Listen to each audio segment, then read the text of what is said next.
ஒரு காரணத்தினால இந்த விண்கலம் சர்வதேச விண்வெளி ஆய்வு மையத்தோடு சரியாக பொருந்த வேண்டும்.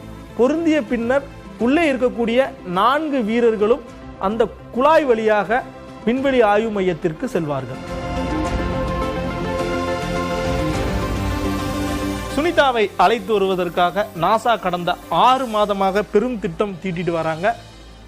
இதுவரையும் சர்வதேச ஆய்வு மையத்தில் 7 வீரர்கள் இருக்கிற நிலையில இந்த க்ரூ 10 திட்டம் மூலமாக மேலும் 4 வீரர்கள் இணைந்து மொத்தமாக இந்த எண்ணிக்கை 11ஆக அதிகரிக்கும்.